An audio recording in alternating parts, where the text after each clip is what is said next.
Right, now it'll sound again. So, same topic, we'll just do the same thing. Yes, sir. Did you start it off or did I?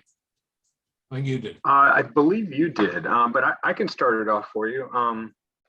On today's call, we want to talk about, the beginnings for a lot of people, since this is kind of a beginning in a way for our public conversations that we're going to be having.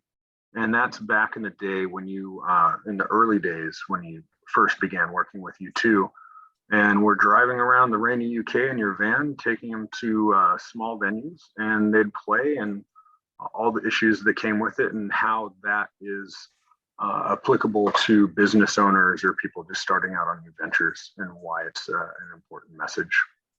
I think whatever you do, I think you've got to be committed and dedicated and almost prepare yourself for the ups and downs. Because certainly in a band, there's going to be, at the infancy of your career, there's going to be a lot more downs than ups, because you got up at all hours, you're traveling, you're crammed in a small space and not a very great vehicle with the tour manager driving the equipment in the back. You arrive, you invariably leave after one show to drive to the next, and you get like 4 hours sleep and you do whatever interviews you do. But what I'm saying with a band like U2 was, you know this story, but I'll just repeat it. It's like when I first saw them playing third on the bill with a friend of mine who went on to become a national broadcaster, as it happens, and we both thought the very same thing, that there were some rough, raw edges and stuff. But that's what bands should sound like. They should sound pretty crappy to begin with, because then they almost have that total commitment to think, it's kind of, shit or bust, really.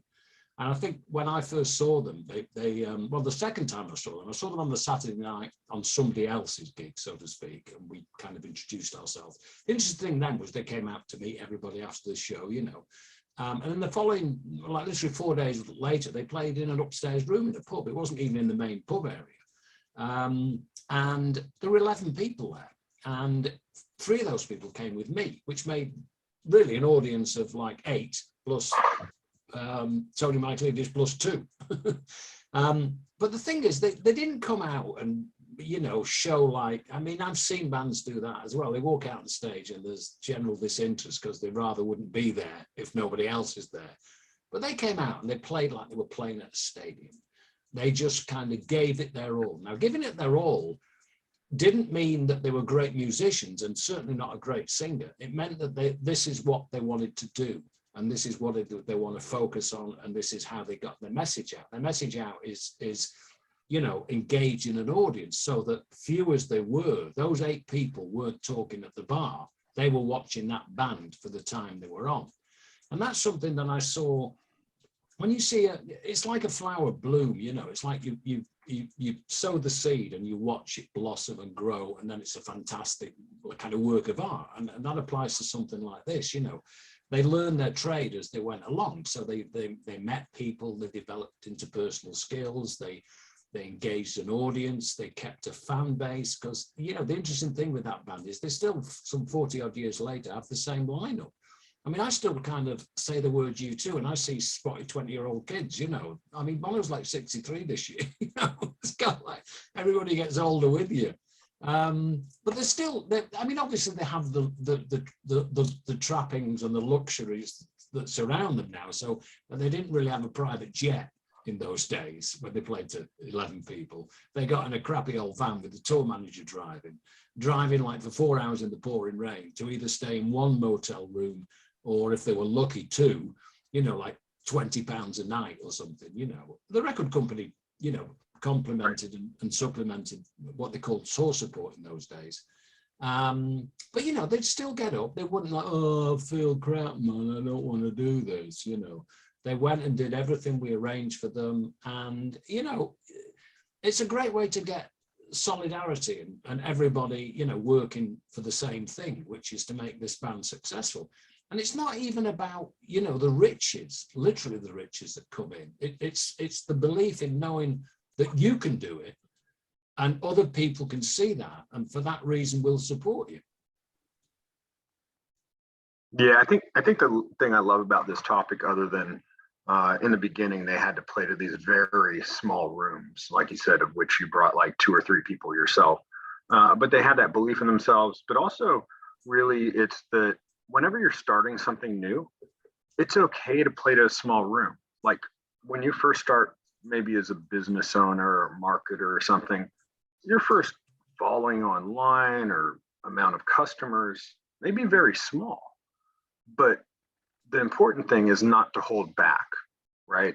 Give it your all, give it like you're playing to the stadium of 50, 60,000 people when you're playing to a room of 11, because then it just helps you with your momentum. It helps you with your traction and your growth. That don't hold back because it's a small audience. And you definitely have to start with where you are, with what you have, and then take it from there. Because a lot of people, I think, can get discouraged early on, especially if you play like 3 or 4 gigs and there are all these small rooms. What are you going to go, that wasn't too fun. They're small rooms and I'm not really into it, and go away. And now look at them. They could fill a stadium in a minute. But it's, it's kind of like paying your dues. They earned it, and I do think that certainly in something as grueling as a band, because it's not a 9 to 5 job, because you're on stage for between 45 minutes and 2 hours, depending on who you are. I mean, obviously a band at that stage weren't going to play for 2 hours. They'd literally play all the songs that they knew. But their job was to stay focused in what they did. And, I think the greatest education is to start from the bottom, because there's only one way to go. If you stay at the bottom and nothing happens, then you really need to go back and address your situation, saying, what am I doing wrong? And there are bands that improve over the years by writing better songs and stuff, but that comes through building an audience of people who jump up and down and like the ones that they know, and then you go away and start to write other things and take those out. And like I say, I mean, there's out of a 24-hour day, if you take travel and sound checks and interviews and TV appearances or press interviews or anything like that, and the performance, they're probably working from something like 11 o'clock in the morning till 2 o'clock the following morning, with just enough time to eat and stuff like that. So you have to be committed, and that's the way other people believe in you, because I think there's nothing more engaging than seeing somebody who, I mean, you can even put somebody like, back in the 10, 15 years ago or something, Steve Jobs' Apple presentations, he walked out and totally believed what he was going to present to you was going to enrich your world. And that's what U2 did. They thought, they had songs that they wanted you to hear, so they made the greatest effort to perform them as best as they could at that time of their career. And of course it got better. And that, that is something that happens in any job you do. You get taught certain things. Listen, it's like driving a car. You don't learn to drive a car until you pass your test. That's when you're on the road and you learn, there are other people on the road, not just a driving instructor telling you, brake now, put it into gear, drop down. It's not like that, And I particularly bought into that philosophy very early on, because looking back on it now and seeing where they started and where they've gone, the infrastructure around them, like a label and a publishing company that believed in them and a brilliant manager and stuff, all helped. But it's never going to work if there's something in the band that's wrong.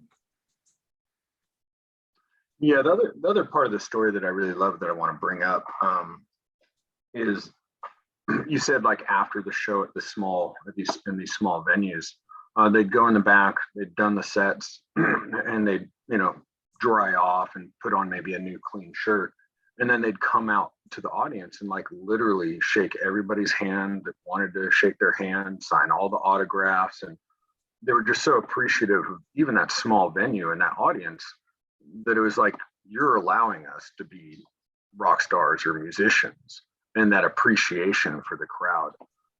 And I look at that in business, like if you're not appreciating your customer, if you're not making them feel special, you're missing something. It's probably a very important ingredient when you're starting out and throughout your career, to do that with your customers or your fans or whatever. I think that was an important thing to bring up. Oh yeah. I mean, I think it's infectious, because I've also seen the complete opposite. And I remember seeing an American band which was similar to U2. Really, they played a bar in a club in Manchester called the Hacienda, which was basically a dance club, but they didn't have live music on in certain nights of the week and stuff. And they'd come all the way from England, and they were supporting somebody else. No, I think they were doing their own. Anyway, it doesn't matter if they were supporting or doing or whatever. But there was just like a huddle of people. There was like 4 or 5 at the front of the stage, and then they had these little, like, you know, people at the bar and stuff. So what I'm saying is there were probably like, you know, 40 people at that gig. And, you know, you're 4,000 miles away from home and your family and whatever else goes on in your life. And they walk up, and the guy, you like to see the whites of people's eyes from the stage, you know, and a certain amount of enthusiasm because the band's come on, you know. And they walked on, and the lead singer just went to the mic, pulled the mic up and just did this. He said, I'm sorry, I don't know all your names. And it just immediately made you kind of want to hear them, because the guy was just, you know, he wasn't, no, well, here we are, you know. No. And then you see a sullen look, and the guy who's just strumming a guitar and doesn't smile or anything. I mean, that was the beauty of you know, music like punk, you know. I mean, people just bouncing up and down in front of you. You know, I always thought that you had 5 people, 4 or 5 people on the stage, but anybody in the crowd could have been in the band because they were all kind of, you know, literally sewn together. Anyway, we digress, but yeah, I think Sure. I think we're in something as competitive as the music industry.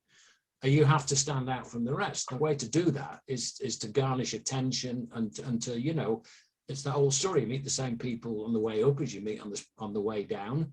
And they, for me, are a classic kind of case study. You know, the people that are around them even wanted to stay with them. I mean, I have a similar, you know, recollection of Bruce Springsteen. I'll say to people like, you know, the new rock stars are kind of developers, you know, but they kind of leave their jobs every 2 years. But Bruce Springsteen has had the same band for 40 years. The only 2 that have left have died. And anybody in the E Street Band can get a job anywhere, but they choose to stay with. So, you know, they don't call him the boss for no reason. Just gone a bit unstable. Don't worry. Right. Absolutely. Yeah. But yeah, I mean, it's something that I've always, I wouldn't say I had a fascination for, but it made me learn over the years that, you know, when you hear something, whether it's a demo or, you know, a band's first record, it's not till you see them that you have a gut feeling if they're going to make it or not. Because people like live music, especially nowadays, because, you know, records aren't as significant as they used to be.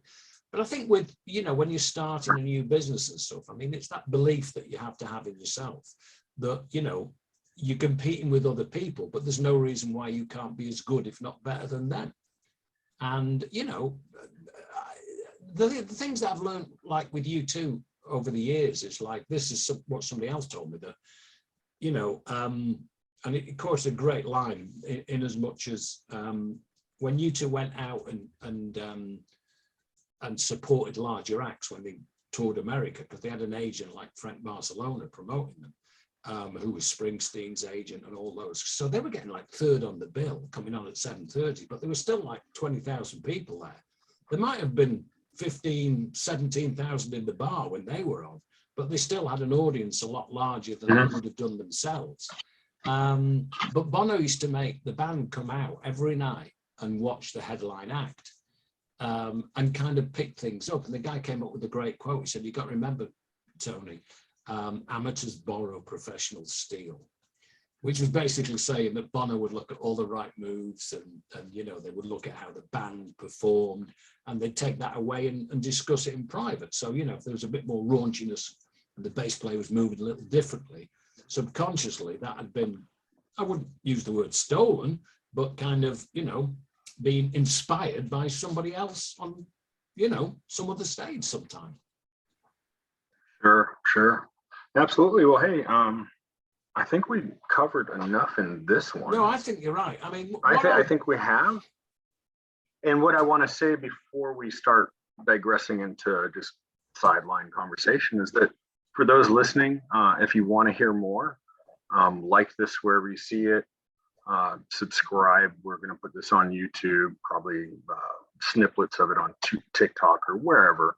Just going to put it out there. If you like this content, and you want to hear more stories from Tony about the lessons he learned along the way in his 30 plus years in the music industry, and how a lot of these concepts can apply to your business and your life. Go ahead and hit a like and a follow, and we'll talk to you next time. Yeah, and it's important Cheers. to remember that it's easy to see why you two were successful and why others weren't. So, you know, there's Yes. both ends of the scale, so to speak. But we shall be back, sir. Yes, we will. Awesome. Thanks, Tony. Cheers. Talk to you Cheers. soon. Cheers. Right, I'll stop the tape. There we go. I think that was good. I don't want to take him too long. Like I said, just these little conversations, a little kind of almost like teasers. Well, that was like 14 minutes, so it Like won't, just you know, it's not like 40 minutes to edit and stuff. no. And I wanted to Do- keep it short because I really didn't want to edit this one. I